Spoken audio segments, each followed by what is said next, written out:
2 ದಶಕಗಳಿಂದ ಕನಸಾಗಿ ಉಳಿದಿದ್ದ ನಗರದ ಮೇಲ್ಸೇತುವೆ ನಿರ್ಮಾಣಕ್ಕೆ ರಾಜ್ಯ ಸರ್ಕಾರ ಹಸಿರು ನಿಶಾನೆ ತೋರಿಸಿದ್ದು, ಸೆಪ್ಟೆಂಬರ್ನಲ್ಲಿ ಮುಖ್ಯಮಂತ್ರಿ ಸಿದ್ದರಾಮಯ್ಯ ಭೂಮಿ ಪೂಜೆ ನೆರವೇರಿಸಲಿದ್ದಾರೆ.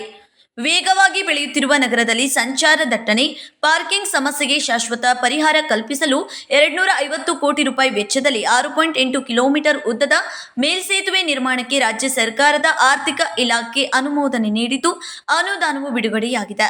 ಜಿಲ್ಲಾಡಳಿತ ಟೆಂಡರ್ ಕರೆಯಲು ಸಿದ್ಧತೆ ಮಾಡಿಕೊಂಡಿದೆ.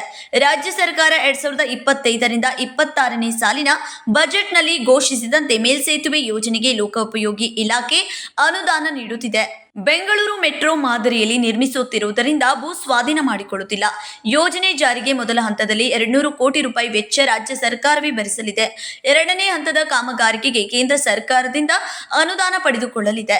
ಒಟ್ಟಿನಲ್ಲಿ 2027ರ ಅಂತ್ಯದೊಳಗೆ ಮೇಲ್ಸೇತುವೆ ಕಾಮಗಾರಿ ಸಂಚಾರಕ್ಕೆ ಮುಕ್ತಗೊಳಿಸುವ ಗುರಿ ಜಿಲ್ಲಾಡಳಿತ ಲೋಕೋಪಯೋಗಿ ಇಲಾಖೆ ಹೊಂದಿದೆ. ನೀಲನಕ್ಷೆ ಅಂತಿಮವಾಗಿದ್ದು, ಇದೇ ತಿಂಗಳು ಟೆಂಡರ್ ಕರೆಯಲಾಗುವುದೆಂದು ಜಿಲ್ಲಾಧಿಕಾರಿ ಮೊಹಮ್ಮದ್ ರೋಷನ್ ತಿಳಿಸಿದ್ದಾರೆ.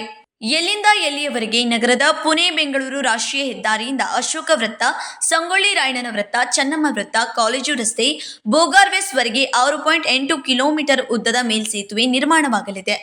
ಮೇಲ್ಸೇತುವೆ ಮಾರ್ಗದಲ್ಲಿ ಕೇಂದ್ರ ಬಸ್ ನಿಲ್ದಾಣ, ಜಿಲ್ಲಾಧಿಕಾರಿ ಕಚೇರಿ, ಜಿಲ್ಲಾಸ್ಪತ್ರೆ, ಮಾಂತೇಶ್ ನಗರ, ಬಾಜಿ ಮಾರ್ಕೆಟ್ ಹಾಗೂ ವಿಮಾನ ನಿಲ್ದಾಣಕ್ಕೆ ಸಂಪರ್ಕಿಸುವ ಮಾರ್ಗಗಳಿಗೆ ಅವಕಾಶ ಕಲ್ಪಿಸಿಕೊಡಲಾಗುತ್ತಿದೆ. Raj Hiremath, KMM Kannada news, Belagavi.